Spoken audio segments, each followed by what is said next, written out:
waging war on corruption. It's David Knight. It's Friday, October the 20th, 2017. The Gold Star controversy really heated up yesterday with a very detailed, very passionate speech by General Kelly, who's now the White House Chief of Staff. He is a Gold Star father, and he said, as others have, that what President Trump did was not meant as disrespect, that the people who volunteer for this are heroes because they volunteer, because they do something knowingly. But we're going to break down what's really behind that, and he made some interesting statements about the Congresswoman that I think show how this was contrived as a political controversy by the Democrats. We're also going to have a list of some of the crazy stuff that is coming out from far left field all over the country. And it's not just the blue states. It's in conservative places like North Carolina that had a incredibly close race for governor that was won by the Democrat governor there. Now the things that he's ushering through are pretty amazing, far to the left even of California. So we're going to talk about that, as well as we've got a guest who is coming on the show today, Gabe Hoffman. He is the producer of a film that has been largely ignored. It's called Open Secret. The director, Amy Berg, had won an Oscar for the expose of pedophilia within the Catholic Church. She did that in 2006. 8 years later, in 2014, she couldn't get Hollywood to distribute a film that was exposing pedophilia about Hollywood. What a surprise. Well, that was 3 years ago. He's here today to get more attention to that film because that is a big issue that really hasn't been touched upon in Hollywood. They're kind of holding Harvey Weinstein out as the sin eater or as the scapegoat, and they're putting all the sins of Hollywood on this one guy, and they're going to drive him off the cliff. But then they're all going to wash their hands of this issue and go back to business as usual. Maybe not. And then one of the big things we're going to talk about, too, is the speech where we had George W. Bush come out of the globalist closet. You will not believe some of the things that he said yesterday in New York. But, of course, we've known where he was all the time. We've known that he is the phony opposition. And we're going to expose some of the things about John McCain as well, who is another part of the phony opposition. And as we look at what's happening, as we look at some of the articles coming up of Bernie Sanders saying, yeah, we're going to bring your taxes up. We're going to give you more free stuff. I think it's interesting to go back and look at how the FDR's New Deal has turned into the bad deal of socialism. Since 1941, real per capita federal spending, and that's adjusted for inflation, real per capita federal spending has increased more than 7 times. Now, the Democrats think that they're going to win by focusing on economic issues and by criticizing the tax reform, saying that it's going to increase the deficit. Well, it's the spending. It's the free stuff from people like Bernie Sanders, who think that they can come in and promise you everything in the world for free. But, of course, they're going to take your money. They're going to dole it back to you like you're a child on an allowance. If they even give it back to you, they may give it back to your neighbor. And, of course, that's what the voters of Bernie Sanders are counting on. They're counting on him stealing money from somebody else, not them, stealing money from somebody else and giving it back to them. One of the things that's coming out with the Trump administration, one of the best people that he's got, and this is why we have the axiom that personnel is policy. We've seen some great stuff come out of the EPA because we've got a great guy at the EPA, Scott Pruitt, and he's now saying that it is deceitful for the EPA to sue and then settle, to basically blackmail people. So he's stopping that practice. Meanwhile, we got the IRS, where we still have the same Obama IRS commissioner, the same people who were using the IRS as a political arm of the Obama administration, the Democrat Party, saying, you know what, all that stuff that President Trump said about not prosecuting people for not getting into Obamacare, forget that. We're not even going to take your tax return if you don't talk about your Obamacare. That's what happens when you leave those people in place. Stay with us. We'll be right back. I'm David Knight. It's Friday, October the 20th, 2017. I'm David Knight. We're going to be taking a look at George W. Bush coming out of the globalist closet, attacking the values of America first and saying we just need to submit. You know, our country, he says, is not defined by borders. Hey, how many times have we heard that? He talks about those people who are conspiracy theorists. You know, we don't want anybody asking any questions about 9/11, do we? You know, I mean, you go back and you look at the situation with Las Vegas, and tweeted out the interview that I had yesterday with Lionel, the former prosecutor, talking about, can't we just ask questions about the investigation? You know, we don't have to come in and say, well, I know that it was done by X or Y. And that's not the way that you do an investigation. That's actually the way that they're doing the investigation. That's the problem we have with it. See, a real investigation begins by asking questions and then ruling out things that are impossible. But what we see with Las Vegas, what we saw with 9/11 and so many of these other things, is that they start with an answer. They already have it solved, immediately solved. They know exactly what happened, and they already have the conclusion. And then what they do is they rule out any questioning of that. See, they got that exactly opposite. But they're not going to rule out questions, and we're going to talk a little bit about the efforts that people are trying to put to stop evidence from being destroyed. Yes, that's right. We're at that stage of the investigation in Las Vegas where you have to try to protect them, try to protect the evidence from being destroyed by the investigators. I mean, they came up with a pat story, and now they're even doing minute examination of the quote-unquote lone shooter's brain to try to come up with motives. I mean, you don't have a motive to, you don't have to have a motive. You don't have to have ability to do any of this stuff. You just declare that this guy that you found dead in the room is the shooter, and you just move on from there. And if anybody asks any questions, they're conspiracy theorists. And so we got George W. Bush talking about that, exposing the phony left-right paradigm, doing it on the same day that Obama is doing it. We've seen him get together with Bill Clinton in the past, and they say that he's his brother from another mother. Yeah, well, they're all part of the CIA family, folks. All part of the CIA family. He had Obama, his parents, his grandparents that raised him, his mother, they were all part of the founding families of the CIA. And of course, the same thing is true of the Bushes. And Bill Clinton, regardless of what his parentage was, and there's people who believe that that was also involved with him. But regardless of his parentage, certainly he had a lot of connections with the CIA in Mena, Arkansas. You won't find that information in the movie American Made, but you will find it in reality if you do your own investigation. They papered over all of that. We're also going to talk about the Gold Star controversy. That's what we're going to cover first after we cover a couple of more headlines.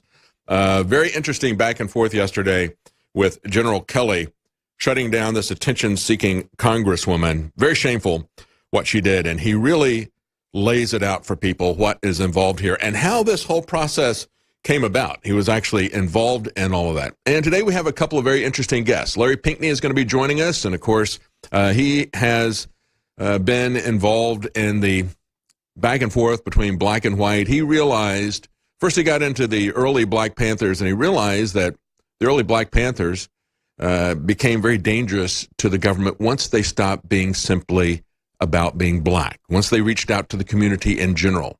I think that's the key thing to understand about the entire Black Lives Matter movement, that it is something that is being used for division, and they're perfectly fine to promote that. But what they don't want to have happen is for anybody to work together across racial lines. So Larry Pinckney is going to be joining us, and we're going to be joined by the producer of a film that exposed pedophilia in Hollywood, and he couldn't get distribution. It was the same director that he was using for that film that 8 years earlier had gotten an Oscar from Hollywood and all kinds of applause for exposing pedophilia in the Catholic Church. But when you try to do that and expose the pedophilia in Hollywood, no.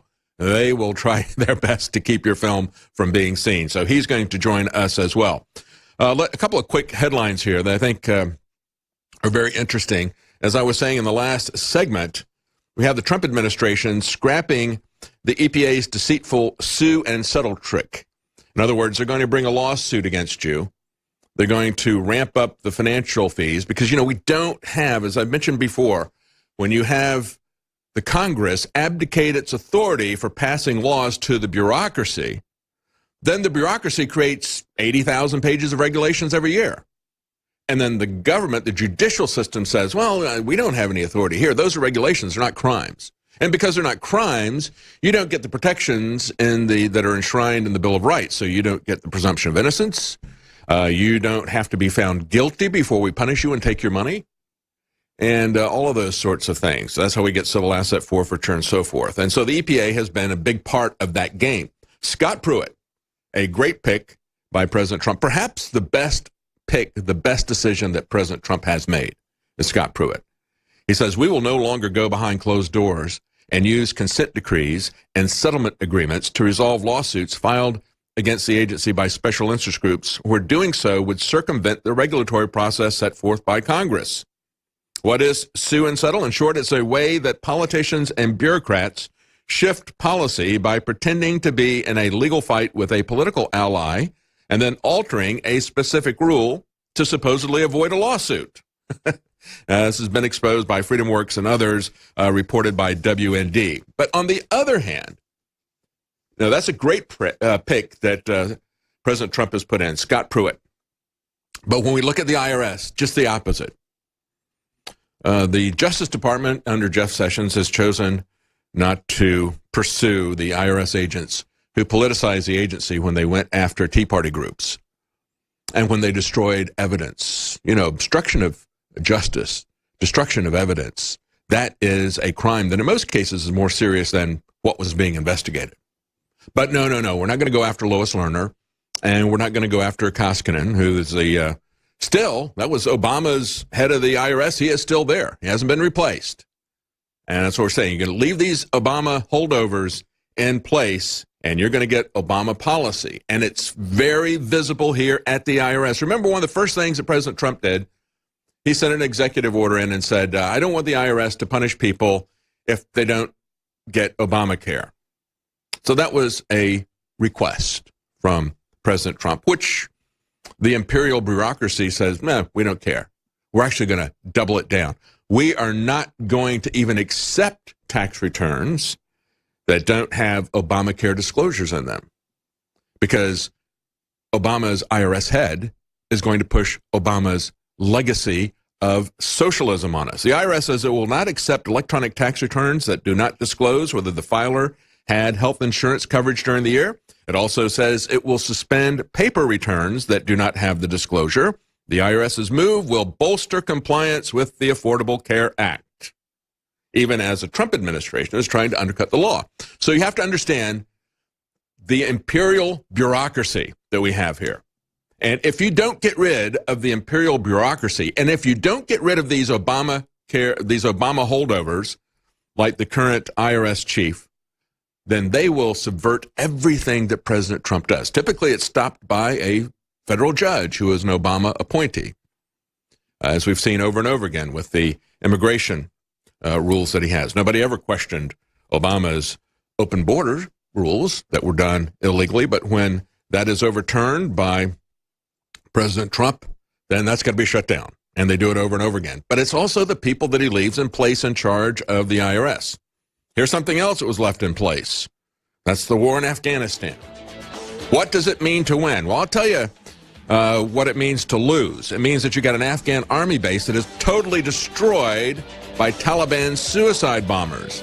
They weaponized U.S. Army Humvees, which is going to make it more difficult for the U.S. to work with these guys because that was the very weapon that was used against them.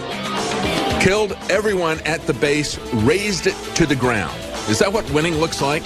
What is the objective anyway? This is just one battle, but what is the objective?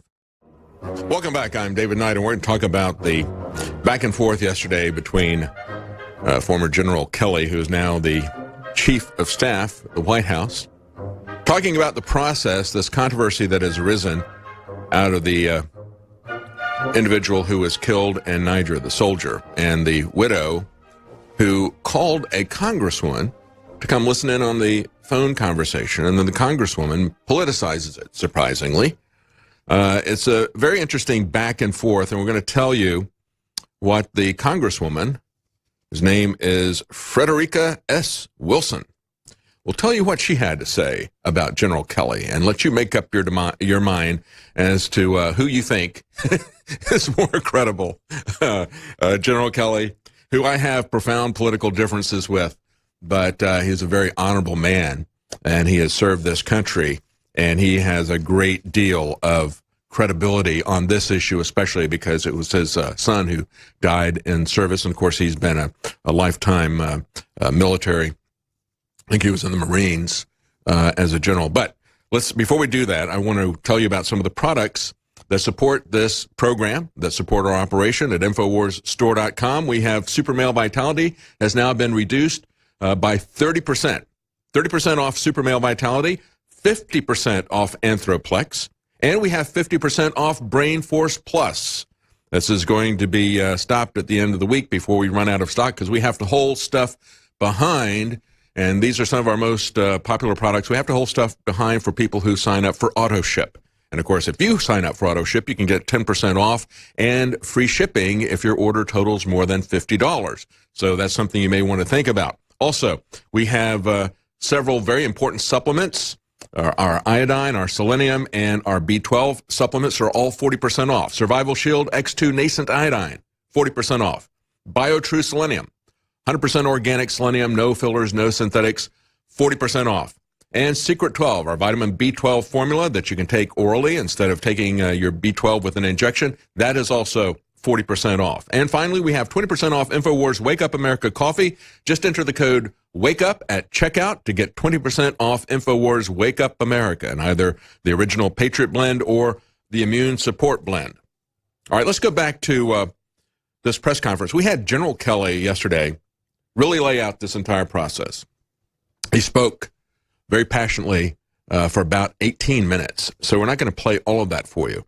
But I can tell you that what he did was he began by talking about the process that happens after a soldier is killed in a location, the preparing of the body, the transporting of the body, and then informing the family, or as he put it, breaking their hearts. So to take the phone call. Sometimes they don't. Yeah. So a pre-call is made. The President of the United States or the Commandant of the Marine Corps or someone would like the call. Will you accept the call? And typically they all accept the call. So he called 4 people the other day and expressed his condolences in the best way that he could. And he said to me, what do I say? I said to him, sir, there's nothing you can do to lighten the burden on these families. But let me tell you what I tell them. And let me tell you what my best friend, Joe Dunford, told me, because he was my casualty officer. He said, Kel, he was doing exactly what he wanted to do when he was killed. He knew what he was getting into by joining that 1%. He knew what the possibilities were because we're at war. And when he died, in the 4 cases we're talking about in Niger, my son's case in Afghanistan, when he died, he was surrounded by the best men on this earth, his friends. That's what the president tried to say to 4 families the other day. I was stunned when I came to work yesterday morning and brokenhearted at what I saw a member of Congress doing. A member of Congress who listened in on a phone call from the President of the United States to a young wife, and in his way tried to express that opinion. He's a brave man, a fallen hero. He knew what he was getting himself into because he enlisted. There's no reason to enlist. He enlisted.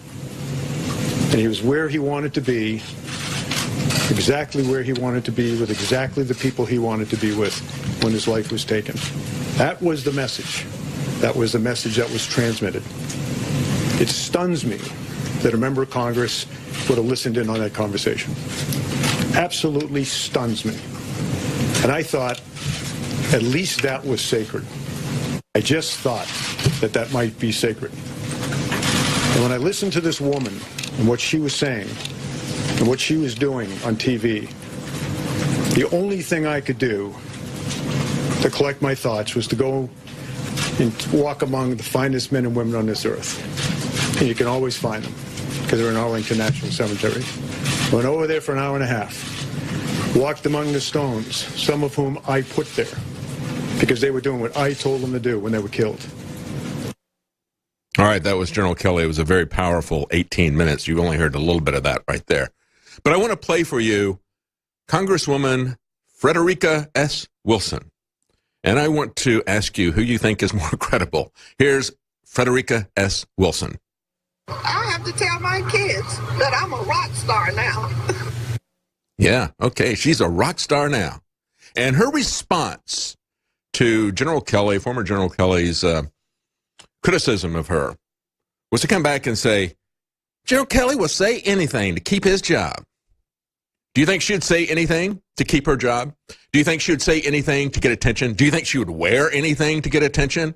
The hats, the costumes that she wears, every time you look at her, she's got some absurd hat on, some absurd cowboy hat on. Yeah, will she do anything to draw attention to herself?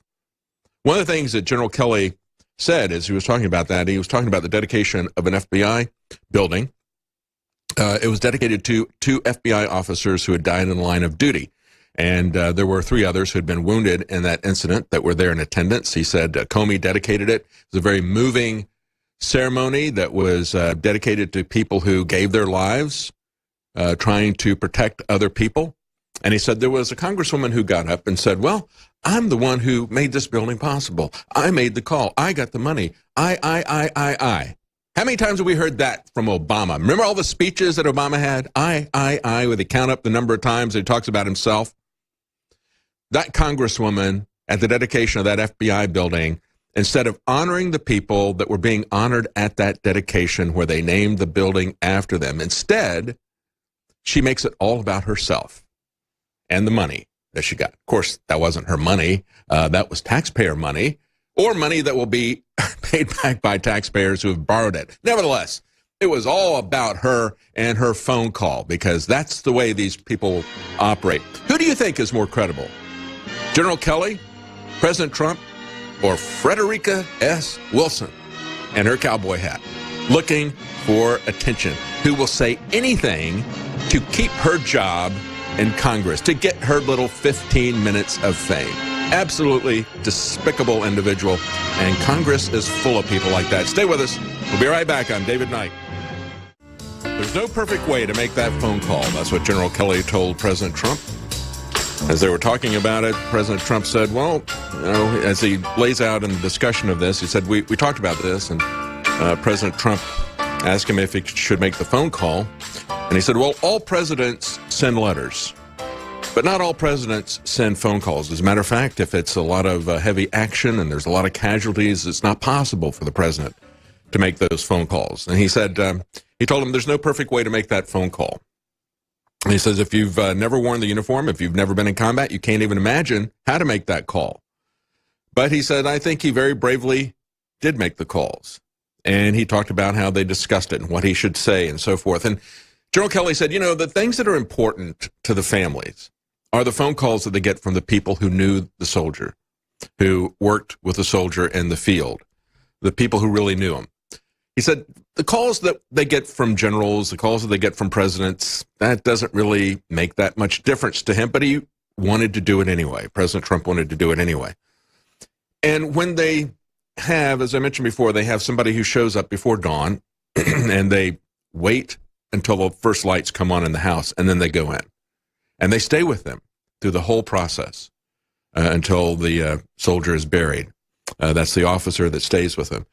And if there is a general or a president who wants to make a phone call and reach out and touch them individually, they didn't just call them.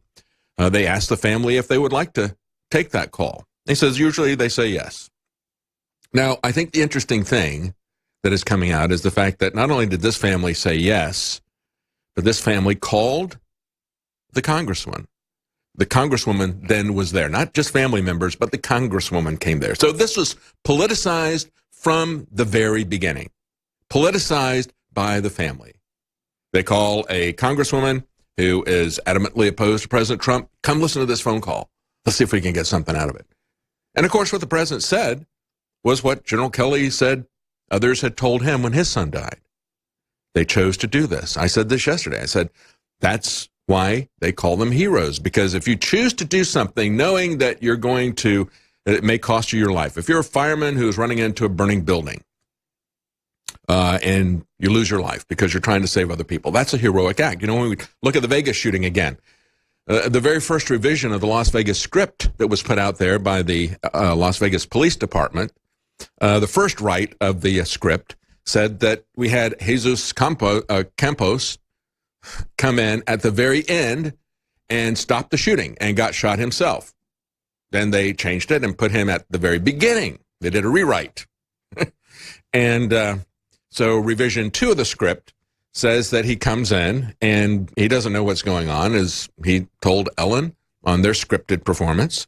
He said, I didn't know what was going on, and he just got shot. I mean, that's not a heroic act. They're still calling him a hero, but he just happened to be in the wrong place at the wrong time. He didn't sign up for anything. As a matter of fact, we don't even know how he came to be an employee of a contractor who works for MGM. We don't even know anything about that contractor. There's some very curious things about that contractor.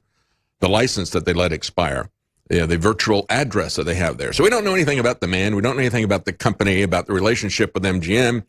And then in the final revision that they go with, he just shows up. That's not an act of heroism. That's just, he's a victim. If he gets shot, he's a victim. He didn't show up to shut anything down. He didn't go into the raging guns after this guy had been, whoever was in there shooting people. He didn't run up there to stop it and get shot in the process. But that's typically what does happen with the military individuals. And so that was what was the background for that. And I think that's very important to look at it. And clearly, we understand what Frederica Wilson is in it for. Let's play that clip again. She'll explain it to us. Can you pull up that clip of I have to tell my kids that I'm a rock star now. She's a rock star now. She's a rock star now. And after General Kelly gave that very long, touching story about what happens to families like his when they have somebody die as a soldier, gave a very detailed account of that. She just dismissed it and said, he'll say anything to keep his job. I think she'll say anything. Here's somebody else who'll say anything.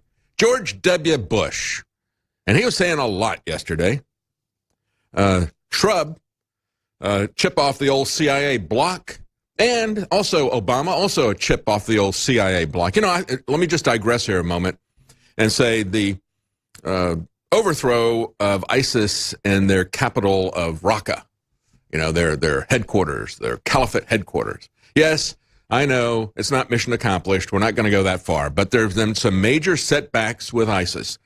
And those came just a few months after President Trump stopped the arms shipping of CIA to the quote-unquote moderate rebels in Syria, isn't it? Interesting how the CIA, as soon as you stop the CIA from injecting arms into ISIS, that somehow they start losing on the battlefield.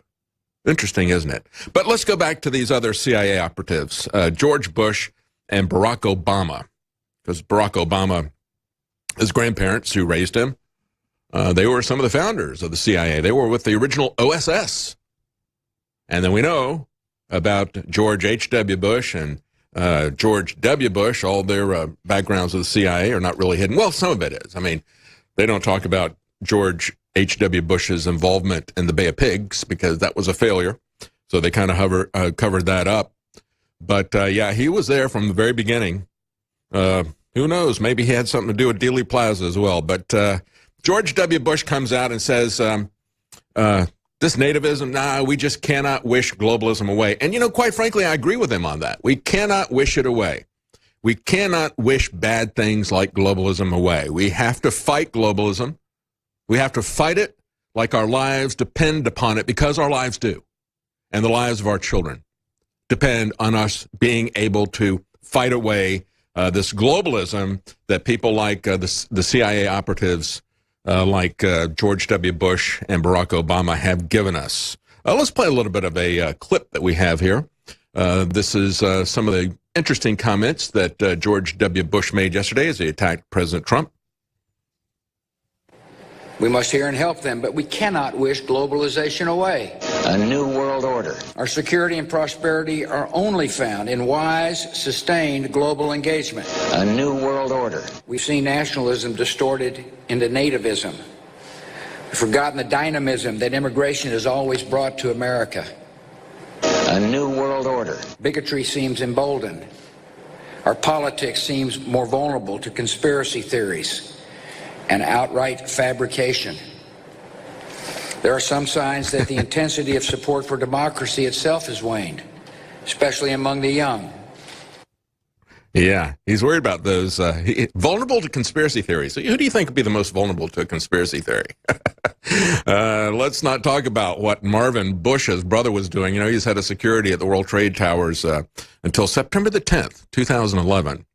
And then he just suddenly got a new job, so he wasn't around when everything came collapsing straight down into his footprint.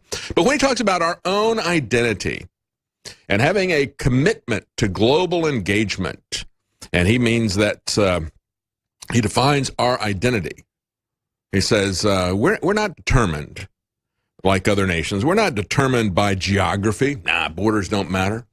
We're not determined by ethnicity or by soil or by blood. Being American involves the embrace of high ideals. What kind of high ideals are those, W? Well, that's the ideals of globalism. He doesn't lay them out at that point, but that's what he's talking about. Those high ideals are what he talked about, our identity. Earlier, he said we have to recover our identity. So what are the high ideals of George Bush? You think I'm putting words in his mouth when I say that we have to embrace globalism, when he says we have to embrace high ideals? Here's what he talks about. Our identity is a commitment to global engagement, to open trade, free trade, and international trade and immigration. Now, what he is saying is that the trade should be controlled by a globalist organization. And what he's saying when he talks about immigration, he's talking about uncontrolled, illegal immigration with totally open borders. And that is basically invasion. It is people replacement. They're replacing our nation, and that's what he is about. We'll have more about this when we come back. Stay with us. We cannot wish globalism away. Yeah? George W. Bush was right about that. But we're going to make it go away. They're very upset about it. It was an unprecedented day. We had both Bush and Obama make their most pointed criticisms of Trump. They didn't mention him by name, but there's no question what they were talking about. And criticism of the movement that Trump represents. I'm David Knight. We're going to get to more of what was said by these two individuals who are not two former presidents from both parties, as Business Insider points out. Two former presidents from both parties blast the state of American politics in an unprecedented day. Well, actually, there's not two parties, are there? They're both representatives of the one party in Washington, the deep state party, the CIA, military-industrial complex, the entrenched permanent bureaucracy. They're both presidents of that party. And so what they're upset about is that they don't want to see a new American party rising up. Because Trump is not really a Republican. They make that very clear. He's not a Republican. He's not a Democrat. And it is a movement that isn't going to wish globalism away. We are going to wash it away. We're going to sweep it away. And they can come up with all these phony criticisms that they want to, but that's what's going to happen. Now, we're going to get back to some of what was said there in just a moment. Before we do, real quickly, I'll remind you of some of the sales we have at InfoWarsStore.com. We have 40% off Survival Shield X2 Nascent Iodine, 40% off BioTrue Selenium, 40% off Secret 12, our vitamin B12 formula. We also have 50% off Anthroplex, 30% off Super Male Vitality, and 50% off Brain Force. That's not going to last much longer. That's the deepest we have ever discounted Brain Force, and it's sold so quickly we're going to have to stop that sale to keep some supply in stock for people who sign up for auto ship. Finally, we have 20% off Infowars Wake Up America Coffee. Just enter the code WAKEUP at checkout. We made that easy for you to remember. You just put the code WAKEUP to get Wake Up Coffee and get 20% off of that Infowars Wake Up America Coffee. We have two different blends. Try them both for that price. You can get 20% off the coffee. Just enter the code WAKEUP at checkout. All right, let's go back. And I want to play. You did a great job of putting that together, Julian. I want to play that again because I want you to hear interspersed in these attacks on American nationalism, what he calls nativism, from George W. Bush, I want you to hear his daddy. Because, he's a chip off the old block. Or maybe we could say he's a shrub off the old bush. And so I want you to hear that, because there is an echo of George Bush's New World Order and everything that was said yesterday by George W. Bush. Here's that clip we played for you before. I want you to hear this again and listen carefully what he says and understand this is an echo of HW's New World Order. We must hear and help them, but we cannot wish globalization away. A new world order. Our security and prosperity are only found in wise, sustained global engagement. A new world order. We've seen nationalism distorted into nativism. We've forgotten the dynamism that immigration has always brought to America. A new world order. Bigotry seems emboldened. Our politics seems more vulnerable to conspiracy theories and outright fabrication. There are some signs that the intensity of support for democracy itself has waned, especially among the young. Yeah, he would know something about outright fabrication. He was part of a large part of a lot of that. Remember the weapons of mass destruction? Remember that conspiracy theory that he pushed to us? Remember the conspiracy theory where three buildings fell down in their footprint? Just fell straight down in their footprint. And one of them was not even hit by a plane. We've never... he talks about some conspiracy theories and outright fabrications. Nobody does it better than George W., the shrub. But, of course, at that speech, it also featured some other heavy hitters from the establishment, people like Condoleezza Rice and Ambassador Nikki Haley. Yes, the lady who kicked off the purging of our national symbols. Because there was a Confederate flag in the background with Dylan Roof, we had to purge everything that was Confederate. But now we've gone all the way back to Christopher Columbus. Because you can tie everybody in one way or the other in American history. You can tie them back to slavery, can't you? And, of course, I could do that with the indigenous people as well. If I wanted to, I could tie every leader of every civilization back to slavery.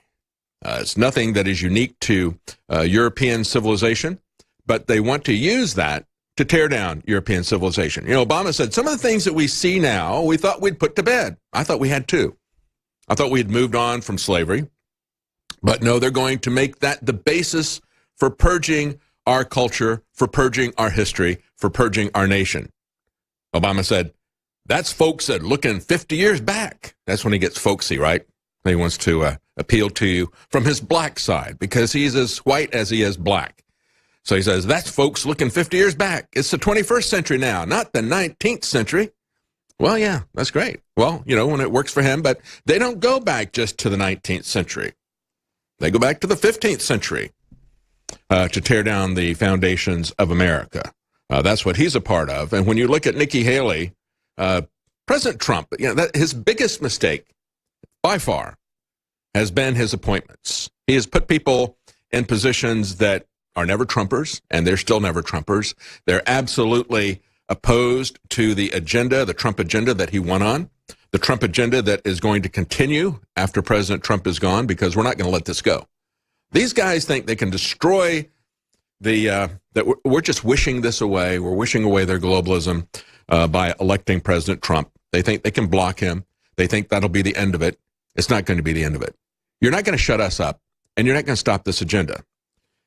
And when Bush talks about this, and he talks about a commitment to global engagement, as I talked about, that means that we are going to merge together in supranational groups. When he talks about free and international trade, that means that we're going to turn over our economy for management to something like the organization that was going to manage the Trans-Pacific Partnership and the Transatlantic Partnership. Those organizations would not be accountable to any of the governments that created them. They would not be accountable to you. They're not elected. We don't know who they're going to be, but they would have absolute power to modify that agreement as they wish. And, of course, they would also have absolute power to modify our economy, to punish or reward certain industries in certain nations. And so that's what he's talking about when he says free and international trade. He's talking about things like the North American Free Trade Agreement. How's that worked out for you, America? As soon as that was put in, We saw our trade deficit with Mexico, which had been a rough parity up to that point. Some years we would run a surplus. Some years they would run a surplus against us. But as soon as that was put in, we jumped, and that would be a surplus or a deficit of anywhere from $2 to $5 billion. 1 year it would favor one nation, the next year it would favor the other one. And it was roughly equivalent. After NAFTA, it jumped to $15 billion for the first several years. It has gone as high as $60 billion for several years. And we have lost millions of jobs. That's what he means by free trade. It means freely giving away your jobs, freely giving away your economy. And then he goes into immigration, and he talks about the fact that we have forgotten the dynamism that immigration has always brought to America. Look, it is great to have an influx of new blood and new cultures and new ideas in this country. But you cannot have uncontrolled illegal immigration, because when you do that, that is nothing but an invasion. If you have no say-so over who comes into your country, and if you have no say-so as to the number of people who come in at a given time, then you have to understand that this is an invasion. And people in America, as well as people in Europe, are waking up to the fact that the globalists want to replace not only the people who are here, but the culture that is here, the legal system that is here, and they don't see us as having a nation that is defensible. Because George W. Bush goes down and says, our identity as a nation, unlike other nations, is not determined by geography and so forth. Yeah, the borders don't mean anything to people like George W. Bush. And just remember, when we go back, where this is all coming from. Remember when we had President Trump running, and he had all he could distill his opponents down to one word: crooked Hillary, little Marco, and low-energy Jeb. Because we make that one word, we can just put a hyphen there. Low-energy Jeb. Because they knew that Jeb was low energy. They had to put an exclamation mark behind his name to try to give him a little bit of energy artificially. And that really eviscerated Jeb and the Bushes. And remember the picture of George H.W. Bush in the wheelchair, and he draws his finger across his neck like a cutting movement when they introduced President Trump, like, gonna get that guy. And this is where they're trying to stick the knife in him. But they're really coming after you. They're coming after the people who support the Trump agenda, who support America, who put America first, not their globalist New World Order. Stay with us. I'm David Knight. We'll be right back.